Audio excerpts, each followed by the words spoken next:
Ya, terima kasih Anda masih bersama kami. Good People, aksi saling sindir antara Anies Baswedan dan Prabowo Subianto menjadi warna tersendiri pada debat calon presiden ketiga.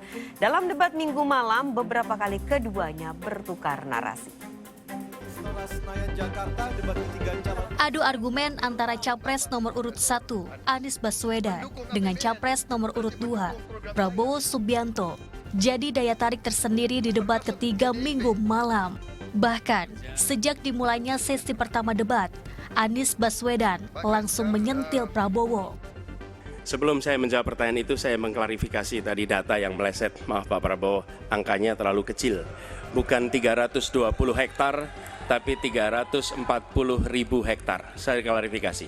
Kemudian itu pun salah. Melanjutkan. Itu pun salah. Atas apa yang perlu saya sampaikan. Mas Anies, Pak Prabowo, jangan Pak Prabowo, maaf. Lagi-lagi, Prabowo Subianto menjadi pusat perhatian karena celetukannya saat menanggapi pernyataan dari Anies Baswedan dengan istilah omon-omon. Hal ini terjadi saat pembahasan mengenai kerjasama Selatan-Selatan. Merangkul semua, membawa apa yang menjadi agenda Selatan-Selatan, bukan menceritakan agenda kita. Semua orang bisa baca di Google tentang apa yang kita kerjakan. Tapi kalau kita menjangkau pemimpin-pemimpin Selatan-Selatan dan Presiden menjadi panglima diplomasi, bukan sekedar hadir di forum-forum menjadi salah satu penonton. Ya. Kalau benar masuk akal, saya setuju. Kalau ngomong-ngomong, ya kumaha. Ya, jadi leadership, apakah negara, apakah perorangan, tapi terutama juga negara, harus dengan contoh ingarso sung telodo. Kita mau mimpin, kita mau bawa agenda, kita mau cerita itu cerita, omon-omon, ya. Tak bisa. Kenapa negara-negara selatan sekarang melihat ke Indonesia? Karena kita berhasil membangun ekonomi kita. Anies Baswedan kembali menyerang Prabowo terkait serangan cyber yang terjadi di Indonesia, termasuk ke website Kementerian Pertahanan. Persoalannya, kalau tadi disebut ada yang teoritis, ada yang kedua tidak dilaksanakan. Jadi selama 5 tahun ini, apa yang dikerjakan dalam mempertahankan sistem cyber kita? Mohon tenang. Justru di situ letak problemnya.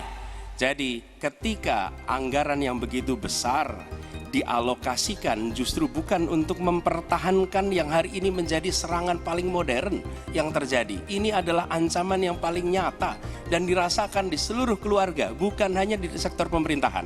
Aksi serang ini ditanggapi Wakil Ketua Dewan Pakar TKN, Budiman Sujatmiko, yang menganggap Anies Baswedan tidak mencerminkan seorang pemimpin di atas panggung debat Capres.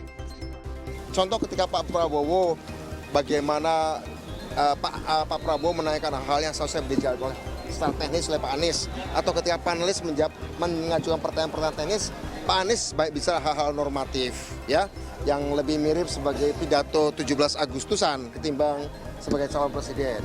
Kedua, sayangnya Pak Anies banyak menggunakan waktu yang ada lebih untuk berbicara hal-hal personal, sehingga tidak nampak sebagai debat calon presiden, tapi lebih mirip buzzer saja begitu.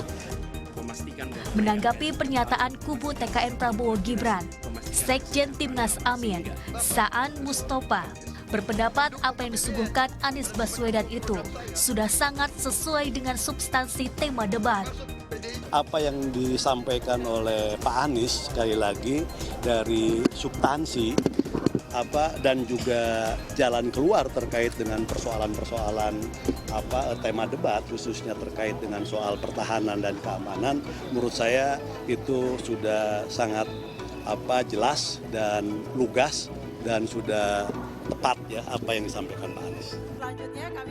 Perhelatan debat keempat Pilpres 2024 akan dilaksanakan pada tanggal 21 Januari 2024 untuk para cawapres nantinya. Eki Rizky melaporkan untuk NET.